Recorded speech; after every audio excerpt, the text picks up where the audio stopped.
This week on the Geek State, we look at all of the movies in 2019 that we're looking forward to the most, and a couple that we're definitely going to skip.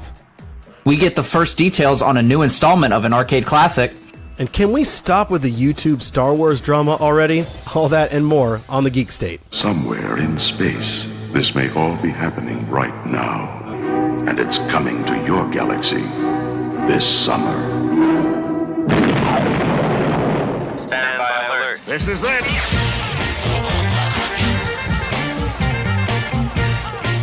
This podcast has been approved by Jar Jar Binks. This is the Geek State.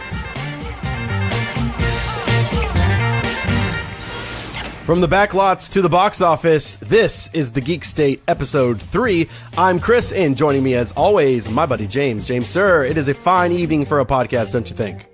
It is. I'm feeling energized. I'm feeling good to go. I'm feeling great about this one. You know, sometimes you have those days where work is just... It's wall to wall, something's going on, meeting after meeting, and the one thing that was shining at the end of the tunnel for today was sitting in front of a microphone, talking with you, and sharing it with our good friends of the Geek State. So there's nothing better than getting to sit and talk about the things that you're passionate about, that you love, and real excited about this week because we're diving into movies, looking ahead at 2019 and what all of the films that are coming our way. Now, James, I do want to start things off. A few weeks ago on the first episode of the show, one of our my pick was the Star Wars fan film Episode 1, like Shards of the Past or whatever, like the Vader fan film. Right. And absolutely. I don't know. Have you been following along with the not controversy? I try to stay out of YouTube drama of things getting flagged and not flagged and people going crazy. Well, I haven't caught up with it. I know that the drama exists. So please, please fill me in. Let me give you the bullet so you can save yourself some time. So this film was made by a channel called Star Wars Theory, and they've got tons of subscribers, many more than us, and a big audience, and he made an awesome fan film. I mean, there are people tearing it apart or whatever, but it is awesome. He spent a lot of his own money on this fan film, and he says that Lucasfilm said he could make a fan film as long as he didn't make money, didn't crowdfund, blah blah blah, all the normal rules that they put on for their fan film awards that they do every so often. So this film has 6 million plus views on YouTube, and then suddenly Warner Chappell, which is a subsidiary of Disney, it's a music publishing group, and they flagged the video to monetize it. They didn't take it down. They didn't do something to remove the movie. They just said, hey, you're using our music, so we're gonna put some ads on it. Just like any other time, if you made a slideshow of your family barbecue and stuck it up on YouTube with a Britney Spears song. I don't know why you'd do that, but it would get flagged and Britney Spears would make some money off of the views from your family barbecue. So yeah, he didn't use the music directly. He had a composer, and the composer used enough of the song for it to warrant a copyright claim. So anyways, he goes on YouTube and starts telling people what it is. Now he doesn't tell people to be mad, but there's this subtleness about it that's sort of like, woe is me, poor me, come to my defense. Fast forward some time, and the flag has been removed. He says that Lucasfilm demanded it be taken down and all this stuff. And I'm just like, dude, I love you. I like your fan film and stuff, but this is like divisive. It's like, right. And making it seem like Lucasfilm demanded it. No, man, you just made some bad PR for Star Wars, something that you say you're passionate about. And then, the people who had the absolute right to put a copyright claim on your video and earn revenue based upon the work that they own is totally justified. So that kind of sucks. And kind of one of the points he pointed out, and I debated whether or not even bringing this up because I don't know if it's helpful or not. But then I thought, here's one thing that is helpful. He brings up a point and he says, why don't Lucasfilm or Disney or, the Warner Chappell put claims on videos of reaction videos to trailers or stuff like that. And I'm sorry to tell you, dude, but that's called fair use. When you use clips of movies or other products for use for commentary or review, that falls under fair use. So you're able to do that. That's why it gets kind of tricky with like Let's Plays. because is it a review? Is it commentary? Or are you just using other people's IP for your own benefit? That's where there's been some controversy and stuff there. Yeah, there was a big controversy with that up until recently with Nintendo. They finally, I think, backed off, but they had a program where you had to do a revenue split with them to upload videos with Nintendo content. So a lot of YouTubers who usually did Nintendo content started shying away from it just because of the revenue split. They had like a Nintendo ambassador program or something crazy like that that you had to sign up for. And it caused a lot of issues. Some people did quite well on it because it kind of filtered out the competition for them. So, absolutely. Yeah, if there's some only, people were able to benefit from that. If there's only going to be one video of Let's Play Super Smash Bros. Or Smash Brothers, you're the only results. So, I mean, it makes sense. Just play by the rules. It's just how if you own copyright and you don't actively protect it, then you lose it. That's how it works. So anyways, just love Star Wars. Love what you like. And if a video has a banner on it, that's fine. Just click the little X and move right along. And on that topic, onto something a little bit more fun. You can catch myself on this week's episode of Techno Retro Dads.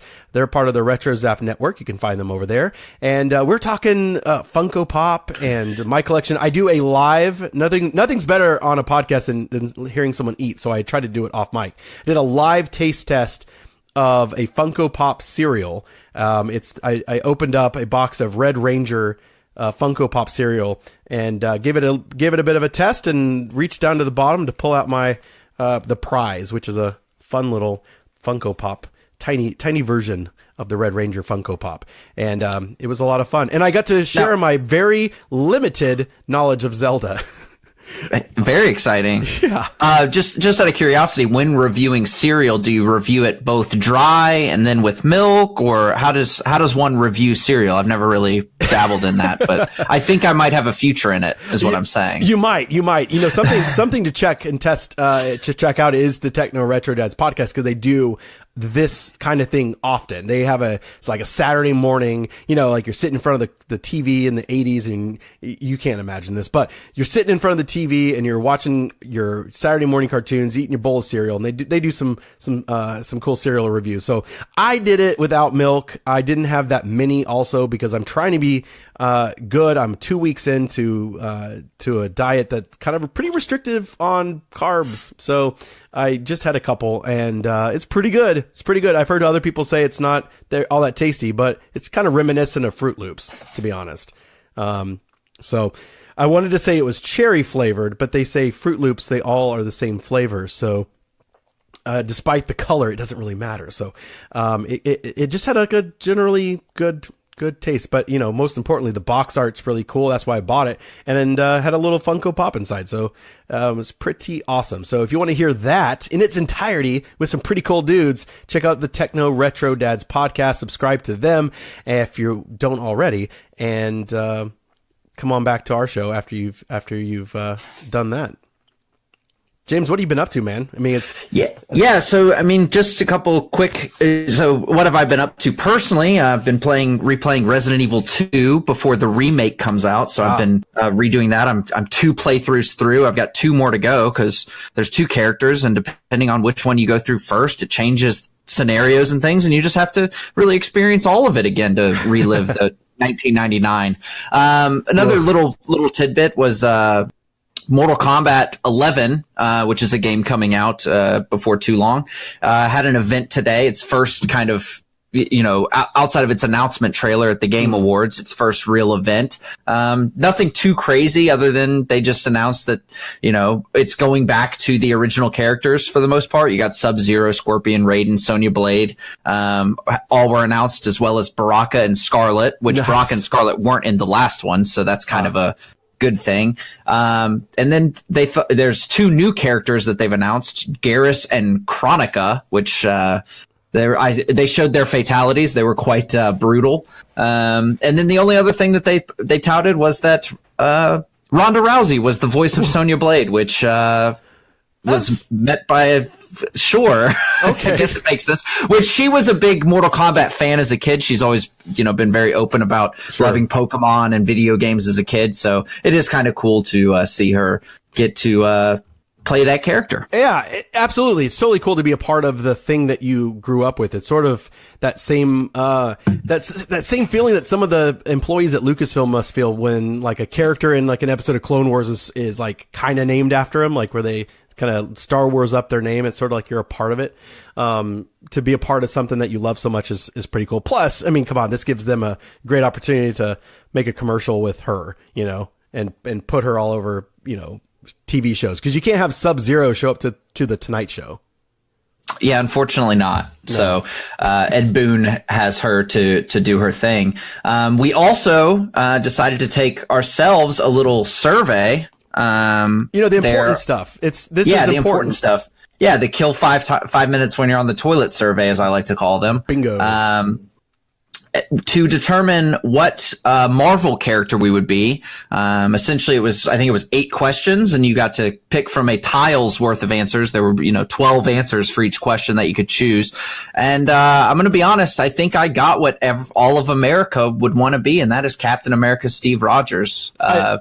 Chris, I'm righteous, I'm noble, incredibly brave. I'm an old soul that would do anything to keep the people I love safe. I feel like which is really convenient because it's a very small, tight-knit group of people. It's not the whole world. It's just you 7 over here. I like you enough. I'm loyal. I'll take care of you. I'm going to sleep for a long time. If you need me, unfortunately, most of America doesn't make the cut for people I love and want to keep safe. It's just your immediate family and like the listeners of this podcast. Like that's it. It's true. Nobody else. The citizens of the Geek State. Absolutely. You can be Captain Geek State. No, that's dumb. I don't like it. No, it's not very catchy. It won't make a movie franchise, that's for sure. I like this quiz. I'm going to tell you what I got, but I like this quiz because every question had like 12 or 13 options. It's not like one of those BuzzFeed quizzes where it's like, which kind of macaroni are you? Pick from these 4 pictures. So I felt like there was some sort of accuracy. Of course, anything you get, you're going to be pretty excited about. Like if you're like, yeah, that's right, I'm dark, that's cool. I would have been pretty bummed if I was Vision. Yeah, there were some questions. Like, you're an AI. Awesome. You're created in a lab. There's some questions that are definitely, if you answered these, I was like, if you answered this question, you're going to be Vision. Like there's no doubt about it. I ended up with Peter Parker, aka Spider-Man, but I do want to point out that the picture was Tom Holland. So I got the best Spider-Man, and it says, you're always energetic and fun, not to mention a total ace at school. Whatever. Your positive attitude and desire to help others makes you a great friend and confidant. I'll take it. I just hope Tobey Maguire's not a listener. Oh my gosh. We're going to talk, we're absolutely going to talk about the Far From Home trailer in a little bit. But when that trailer came out, I watched it immediately. I was like, I gotta, you know what? I need to watch Homecoming. Like I haven't watched it since I think I saw it in the theater. And I was like, damn, this is like so much better than I remembered it. I think I kind of like, yeah, that was fun. I enjoyed that a lot, but sort of put it away, sort of like how I've only seen Ant-Man, I think once in the theater, and I own it. So, it's sort of like that was fun and entertaining and I love it. But do I want to watch it again right now? No, not really. Right. But, I mean, Spider-Man's it's up there as some of the fan favorites. I think that and, Iron Man 2, everyone's favorite. Oh, it's the worst. Brings the bird. God. So 2019 is well underway. We're just a few weeks in, and already we're starting to see some much anticipated movies, some more than others. But we are going to look now at the future and do a bit of a 2019 movie preview. Now, of course, there are a lot of other movies coming out. But I scoured the list of releases, pulled the ones that I find to be most interesting for one reason or another, and we're going to go through them in chronological order. So pull out your Pocket Planner calendar, fire up your Fandango account, or whatever you use to pre-buy your tickets, even though really you can't buy that many of these quite yet. But I want to start off with one that I'm so unsure about, and that's Alita Battle Angel, which is coming out February 14th. This is an adaptation of a manga, and James Cameron's owned the rights to this film since 2000 and has been sitting on this for a really long time, and finally got this in production. Robert Rodriguez, Sin City, Desperado, Machete. Oh, his best. Machete Kills. El Mariachi, etc. Is directing, and has what's his guy? The dude from Django. Christoph Waltz. Yes. Huge fan. Ever since the opening scene of Inglourious Bastards, I've been a huge fan of that man. I love incredible actor. And yeah, this one, I have no idea about the source material. I don't know anything about this, but I am 100% in on this movie. Okay, it looks so crazy. Okay, I was legit thinking like I think this is a pass for James. Like but I'm intrigued because there is very few original, and I know this isn't original, it's an adaptation, but there are very few things that are coming out in theaters that aren't this existed franchise, and I'm kind of interested to see what this whole thing is. It looks super weird. I watched a featurette. They were talking about how when they showed the first trailer, the reaction was her eyes are too big. It's just super weird.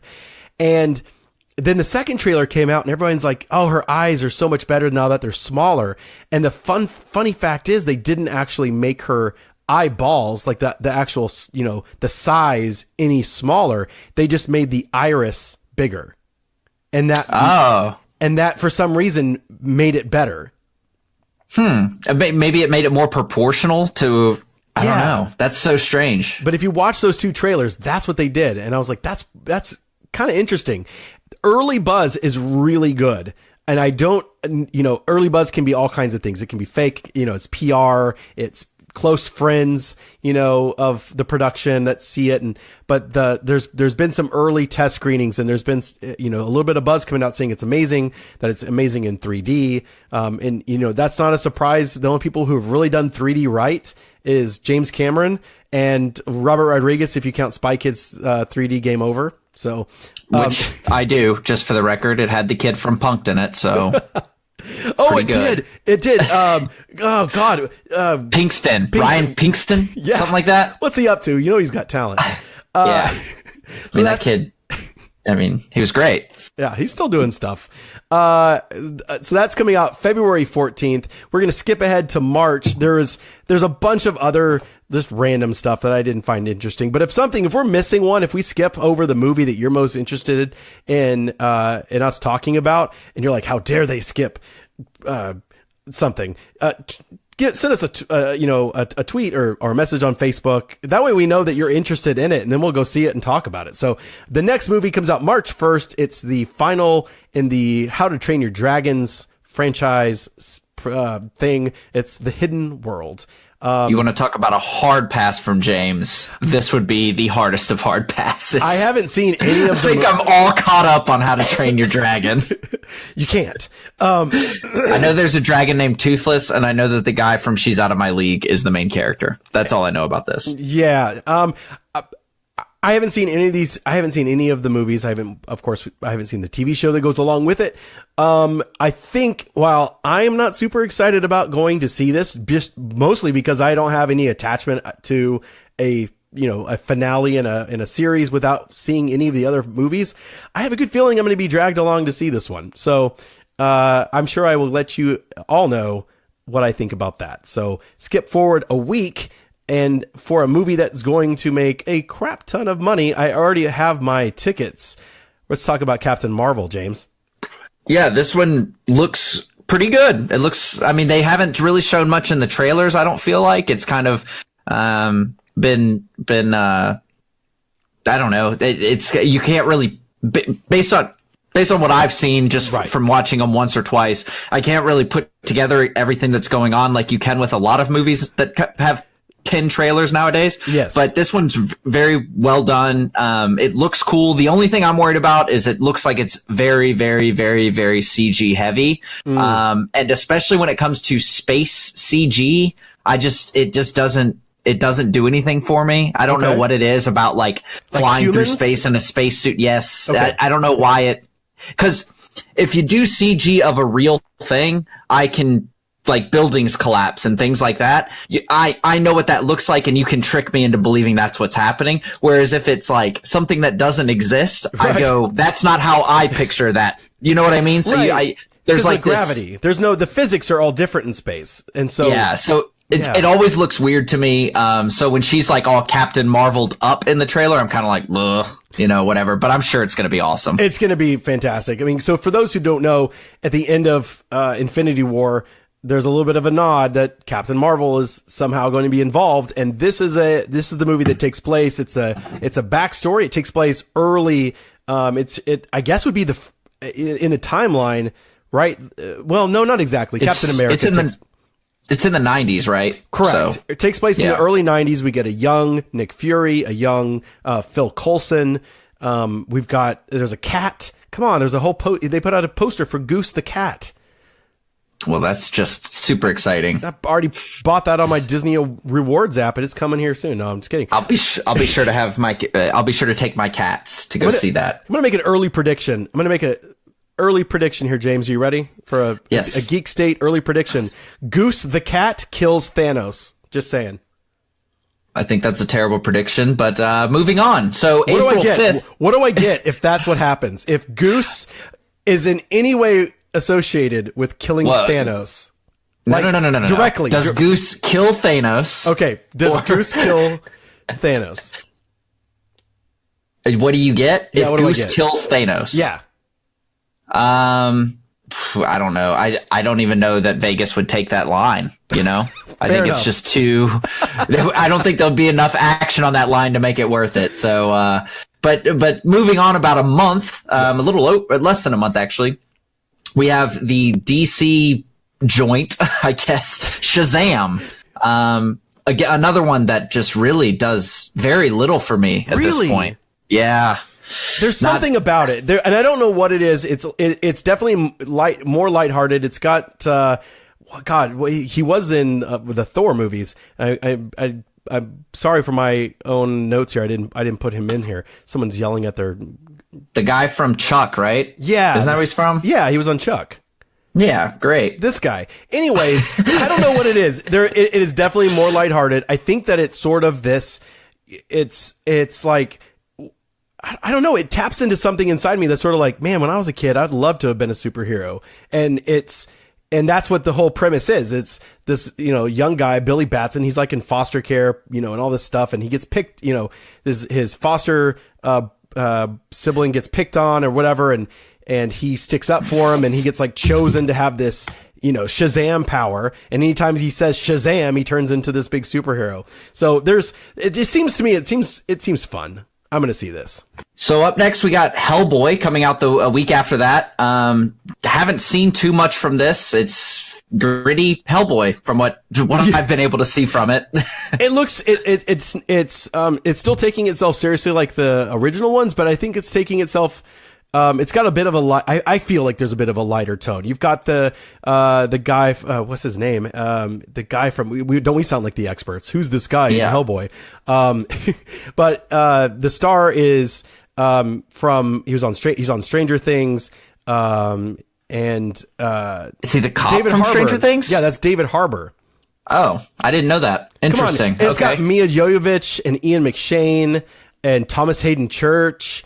It's got the red Thanos in it. So it is red Thanos. Love red Thanos. So I don't know. This is honestly, to me, I feel like I'm going to end up seeing this on video afterwards. This is in the realm of Venom. I'll rent it for $5 off of Vudu.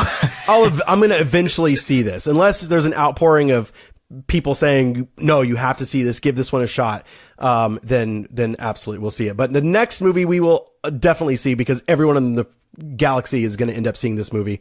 And we'll save our Hellboy money to see this one. Yeah, I got to save up for all the snacks at Avengers Endgame, coming out April 26th. We're just a little under 100 days away before we see what happens with the events of Infinity War. So looking forward a lot to this. Karen Gillan, who plays Nebula, on Twitter just yesterday, I believe, I guess they're still doing reshoots and the final stuff, because she said she was washing off all the blue paint from underneath her fingernails for the last time. No, not for the last time. She said something to the effect that didn't make it seem like she's, like she can't come back as Nebula. I forget what she said. But so she's not dead. Or she is, and she just worded it really well. So they're still wrapping things up with that. They shot these two things nearly back to back, and I think it's going to be. I really think that this is going to be the big. I mean, it's a no-brainer. The greatest movie of all time. Is that what you're trying to say? No, I was not going there. But I was saying, when The Force Awakens came out, it just blew everything out of the water. Like people were talking about how like how did this movie make this much money, and everything. I really think Avengers Endgame has penetrated pop culture. Infinity War, the memes and everything, it has penetrated so deeply, and it had such a cliffhanger that I think this movie is going to set some ridiculous, records. And I think and I would imagine we're going to get our first peek at it on during the Super Bowl. So hopefully, yes, fingers crossed. Well, there is a trailer. I mean, you can watch the. Oh yeah, there is that teaser trailer. I guess doesn't show much. So. Yeah, but no, definitely during the Super Bowl, we're gonna see the big trailer drop, and it'll be a 30-second version, and it'll say watch the rest on YouTube.com, or whatever. So because they don't have the budget to be paying for a 2 minute spot during the Super Bowl. Are you crazy? The thing is, they don't need it. They don't. No, they don't I know. Need to I'm do just it. kidding. They can literally just do a 15-second bumper at the end of one of the periods right before halftime, and just say it's online. Go look at it. Yeah, they could definitely do a commentator spot where the commentator's like, "This brought to you by Avengers Endgame." Blah-da-da-da-da. Right. So, but after we get, stop suffering from the hangover of Avengers Endgame and what it does to our brains, we get to pick it up by a nice light movie being Detective Pikachu, starring our good friend Ryan Reynolds as the voice of Pikachu. Yeah, well, he's a good friend. He was here about 30 minutes ago. He left though, so can't be on the show. But go ahead. So tell us about Detective Pikachu. Well, I don't know much about Detective Pikachu. I will tell you that much. I do know a little bit about it. I guess it does take place in a real world where Pokemon exist. There is from what I understand, there's only this one person can talk to Pokemon. This one kid, specifically can talk to Detective Pikachu. I'm not sure what they're detectiving, other than I think it's his father disappears. Yes, if I'm not mistaken. Yeah, so there's that's the mystery that we're trying to solve, and Tim for some reason can understand Pikachu, and everybody else just hears Pika Pika. And I don't know if this has anything to do with the 3DS game Detective Pikachu. I'm not sure about any of that, but the Pokemon look awesome in this. I think that they've only showed us the tiniest little bit of it. It's very divisive whether people like this or not, but I think, the idea of a Jigglypuff that's been singing in a karaoke bar for the last 20 years and probably smells of cigarettes and whiskey is so cool to me. I am 100% totally stoked for this. And not only because I've been playing some Pokemon, I'm still playing Pokemon Go, and doing some raids and doing some trainer battles and stuff. They've done some updates, which is cool. And then Let's Go Pikachu on the Nintendo Switch. This first trailer totally sold me, because when I first heard about this movie being made, I was like, are you kidding me? And it was not even on my radar until the first trailer. I had seen something, a little blurb on Slash Film or on Twitter that this was happening, and they secured Ryan Reynolds to voice Pikachu. And I was like, wait, is this like a Groot situation where he's just saying Pika Pika, and that's how they're going to get Ryan Reynolds attached, to this project? But no, he's doing his own Ryan Reynolds thing. He's being very Ryan Reynoldsy It's Ryan Reynolds as Ted.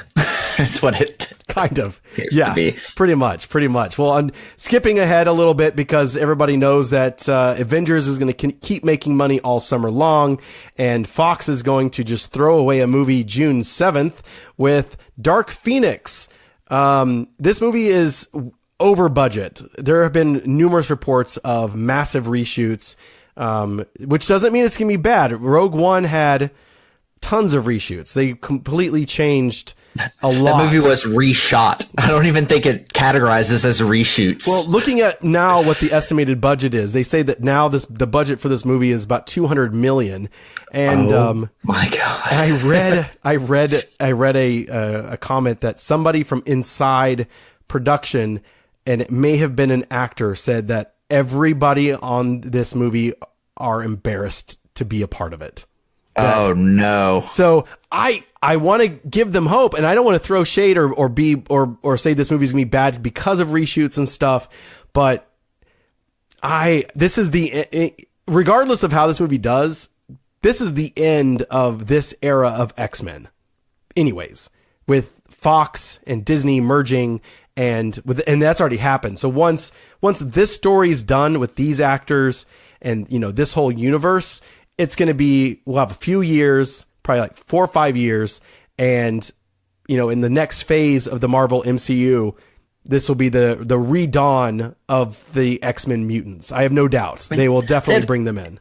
They had a good, 17-year run, though? Let's not cut them short. It started tailing. It had its ebbs and flows, but it definitely had its flows. Yeah, the first X-Men movie came out in 2000. So 2000. So, yeah, almost 20 years. That's pretty impressive. I snuck out of work to go see that. And I was working as a counselor, a summer camp counselor, and I overextended my afternoon off and managed to sneak back in without being noticed, so I thought, until a couple of days later, one of the directors came and found me and said, "Did you go see a movie yesterday?" And I was like, "Yes." And they were like, "Yeah, so we're taking away one of your time offs." And I was like, "Okay, that's fair." Better not let people at your current employment know about this. This was not where I work now, so no, different place altogether. But have no fear. A month later, James, we're in store for a much better movie, don't you think? I certainly think that this one will be better than Dark Phoenix. What we're talking about is Spider-Man Far From Home. Unfortunately, the spoiler that we received from our good friend Tom Holland turns out to not appear to be true. It doesn't appear that Japanese Spider-Man is going to be making an appearance in this, but we did get a good look at Jake Gyllenhaal as Mysterio. Yeah, sorry. I was trying to come up with a Roman warrior because that's what his outfit reminds me of. A little bit. Yeah, it kind of does. I was like, Alexander? What is this guy doing here? I think I kind of looked like he was wearing like the Chitauri armor. Like it's repurposed, because I know that I don't know too much about his character, but I do know Mysterio in the original comics, he was like a stuntman and like a special effects wizard. He was a special effects guy. And all of his stuff was really hoaxes. Like it wasn't real magic. It wasn't. Now this clearly looks like he's using real magic. Right. And, sorcery stuff, kind of Doctor Strange inspired. Some people are saying that he created those beings as well and was using his fake magic to become a hero. Maybe so. Because they're also being called the Elementals. Is apparently that there's some in the Spider-Man world, like a fire and water and there's Hydro Man, something like that. Which I think somebody on Twitter, did you see this? Somebody on Twitter noticed that in the trailer, there's a boat that goes by, and Peter Parker's friend, I can't remember his name, because we can't do that apparently on the show at all. No names are remembered. He points to he's pointing, and a boat goes by, and it says AS 212. Yes, and that's Amazing Spider-Man 212, which is Hydro Man's first appearance. Very exciting. Yeah, it's pretty neat. But yes, this movie is definitely going to be good. The other buzz that I just don't understand when this movie takes place. Let's talk about that. Let's discuss, because I think if you're listening to the show, you've seen Infinity War. So at the end of Infinity War, when Thanos, purple Hellboy, snaps his finger, we see Spider-Man having a not so good feeling. And he turns into dust and perishes and is, in all intents and purposes, dead, right? And so does Colonel Fury. That's true. So both of them. Nick is gone. So is Spider-Man. Now, from the trailer, there's no indication of timeline. In fact, when he opens up his passport and it shows the issuing date and the expiration date, it only shows the day and month and no year. Right. So my theory is just based on, it appears that, so Fury and Spider-Man have never met before. Right. Based on their introduction in this. Colonel Fury looks like he still has some pool. It doesn't look like I couldn't tell if he was wearing any shield items, like a shield emblem on his jacket, which would have indicated that it was before Civil War. Right. Or before. In the timeline, at least. It would have been after Civil War. I mean, well, no, that kind of is it, because that's when it all kind of collapses. Yes. So I think this movie takes place after Homecoming, before Civil War. Personally, because the timeline is weird. Yeah, it or after Endgame, which just it doesn't, like, the idea of them just showing this trailer just doesn't make sense. Like, you know what I mean? Like, I don't know. Dead. It's almost like they should have opened up the trailer with a year so that you're like, okay, this takes place before he died. After watching weird. It's like, whoa, is this a giant spoiler warning for, I mean, everyone knew this movie was being made, so you had to assume Spider-Man's in it. So does that answer it? But it's the question of the timeline. Kevin Feige, the guy that runs all this stuff at the MCU, had said at some press junket at something, he's on record saying that Spider-Man Far From Home takes place after the events of Endgame, and it helps set the tone and usher in this next phase for the Marvel MCU. What that means and how Spider-Man comes back, or whatever happens, or if this is a different dimension. Or this takes place in Dust Dimension. Something, right. Who knows? So, that's another one of those things that adds a layer to the in-game, kind of the fun of that, of seeing how, knowing that Spider-Man is in this other movie, how do we get to that point? And what does this all mean? That brings a lot of fun to it. Speaking of fun, jokes and clowns and stuff are fun, but I'm not sure this next movie is very fun. Coming out October 4th, Joker, starring, because I decided to write all names phonetically, Joaquin Phoenix. Is that what we're doing with that? I do see that now. Okay, that makes more sense. Gyllenhaal with a J. Got it. I was wondering why it was that way in the show notes, but this makes sense. Yes. And this movie is produced by Martin Scorsese. I'm in on this personally. I am too, but we don't know anything more than just it's Joaquin Phoenix, and it's, we've seen some pictures. He looks like a good Joker to me. It looks really serious and really dark, which makes me wonder why so serious. Dum-dum, psh.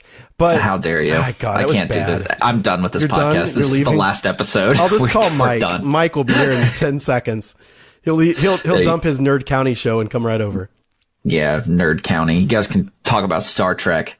Yeah, no, this movie definitely has me interested. Again, like you said, we've seen literally nothing. We know that there's a scene that takes place in a subway station with a bunch of people that are kind of like protesting or dressed as the Joker, kind of. Mm-hmm. We know that exists. Only other stuff that I've heard about this movie is I know Brian Callen is in this movie, who is a comedian, and he does a few podcasts that I listen to, and he has talked about being on set. Obviously can't say much, but he has talked about how he is very happy with the tone and the way that it is being done. He thinks it's going to be very interesting, and that he thinks people are going to like it. So, and usually they won't go out of their way to say that if they don't, they're not. There aren't a lot of people talking about Dark Phoenix. That's what I'm saying. Right. Exactly. So I'm going to wait till I see a trailer before I'm officially really excited about it. But I love the world of Batman and Gotham and all that stuff. And I want to see it done right. And it does seem like that's what they're doing. So we'll have to wait and see. Now, a bunch of other stuff comes out between October 4th and our next movie, but I wasn't too excited about it. No shade to people who love, Disney stuff, but Frozen 2 comes out and some other stuff and whatever. But the big ticket item of the fall, winter, holiday season is going to be Star Wars Episode 9, whatever they decide to call it. And, there's gotta be stuff coming in the next week. I have a feeling that a title, something's going to happen. I mean, for God's sakes, they already put out a teaser trailer for the Ghostbusters remake already, and that doesn't come out till summer 2020. Yeah, but that was also announcing that it was happening. Everyone already knows that, right? Right. So, everyone knows Star Wars is coming, so it's yeah. So they don't need to do something like that. Everyone already knew, but based on the ending of Episode 8, I mean, you're gonna get one more. Yeah. But yeah, I don't think we might get like a title, but I don't think we get anything substantial. I don't think they're going to hold it till April, because really we're missing that. Yeah. We're missing the deadline. So either we get something really soon that is the kind of like the first teaser for The Force Awakens, where it just shows tone, it just shows some settings, and it shows the title, and then we wait some time, and then April comes around when we have Star Wars Celebration in Chicago. Then at that one we get a sizzle reel that's like the making of and how people are so excited about being a part of this saga and blah, blah, blah. And then summertime, attached to either in-game or, somewhere in the middle is where we get like the full real deal trailer. Not the final trailer, but the first one that really shows story. I think we definitely get a trailer of some sort at in-game. That would just be a huge miss opportunity. It's free advertisement, essentially. I mean, exactly. Everyone going to see in front of your own movie. Yeah, everybody in game is going to want to see Star Wars. Well, at least I hope so. Star Wars Episode 9 comes out December 20th, and of course, as we get news and when we hear stuff, we're going to talk about it here on the show. Now, some honorable mentions, throwing these on the list. We've got John Wick 3, which just dropped a new trailer for, which people on the Twitter website are enjoying. On the Twitters. I know. Which is also on the line. On the line, of course.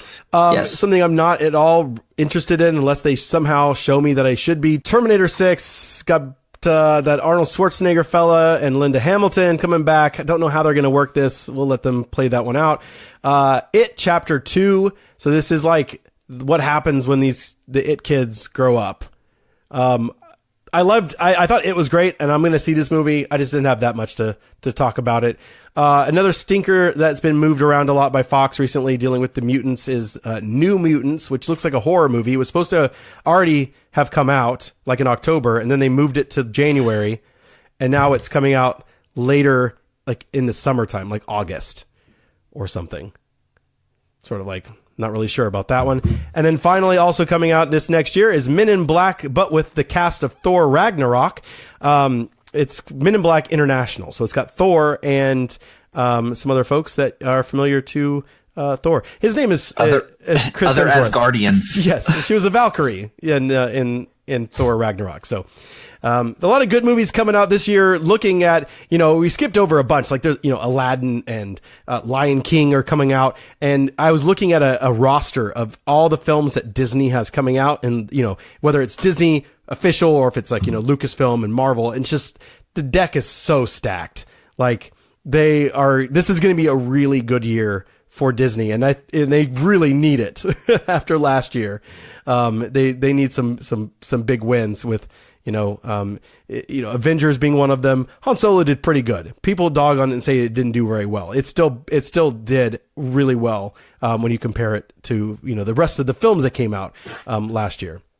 So I hope you enjoyed our look at what's coming up in the 2019 movie season. If there's a movie that we didn't bring up or talk about and you're excited about, we want to be excited about it too. Let us know on Twitter or on Facebook. James, all right, let's make some picks of the week, stuff that you like that other people should check out. You go. You know what? I'm gonna go first. I'm gonna go first because I let you go first last. I let you go first. I know. Week. I'm just trying to be fair here. I like going first. I know. Well, I'm just kidding. Just sit back and relax while I briefly talk about what I'm finishing up right now. I really dig what Netflix did with She-Ra. That's a divisive topic. There are hardcore Masters of the Universe fans who are saying like it's terrible, it's not great, but it's It's a lot better than I thought it was going to be. There's a lot of things in the original She-Ra that I really do not like. Just some of but a lot of it's because it was made in the 80s. It was a different time. But this new She-Ra is great. It's a good adventure. It's got a serialized story. So you start at the beginning, and the lore and legacy and stuff unfolds, and it's been renewed for a season 2. And word is that He-Man was not going to show up. So, but that's okay. James, boo. I know. What about you, man? Yeah, so just a pick of the week is going to be something that we talked about last week, actually, being, having a good way to play titles. And we did briefly mention Nintendo Switch Online, but they actually just dropped some new games, which included 2 of my favorite NES titles, being Zelda 2 and Blaster Master. So if you have a Switch, I think that the service is definitely worth the $20 for online, and you get a whole slew of NES games. And rumor is that they have some SNES games coming on the horizon based on some data miners. And they are some good SNES games too. And just as a pro tip, you can create a Japanese profile for free on your Switch and then access the Japanese store. And then you can download the titles that are Japanese only for this. So there's every time they release them in America, there's also new releases on the Japanese side. And they're different games?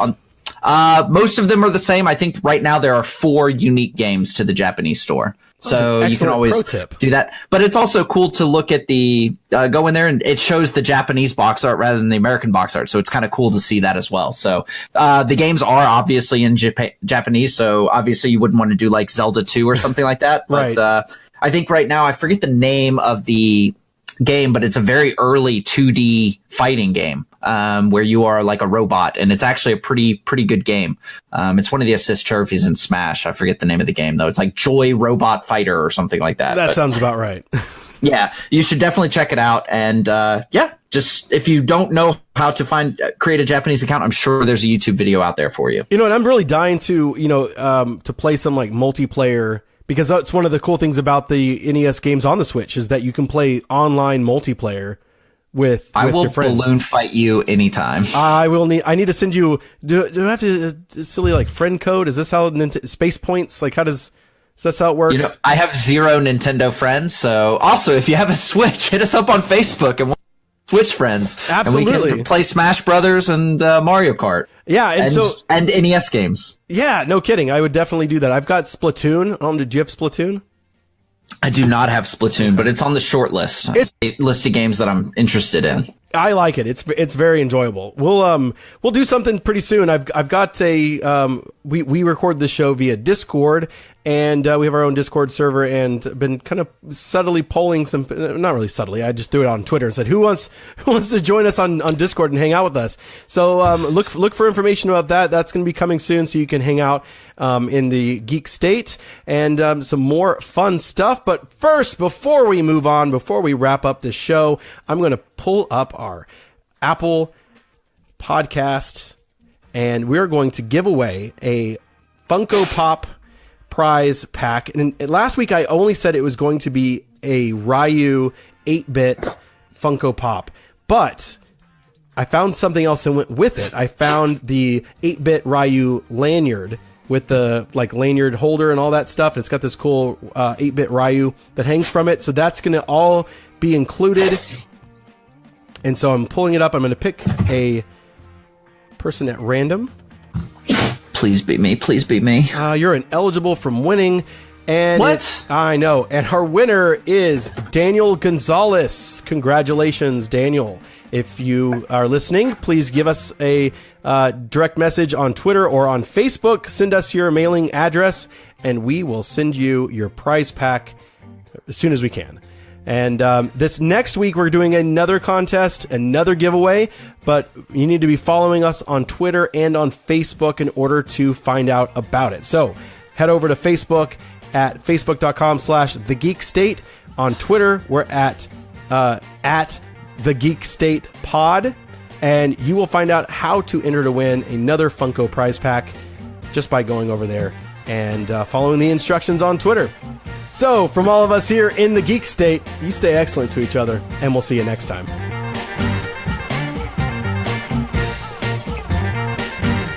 Cut the channel, Red 2.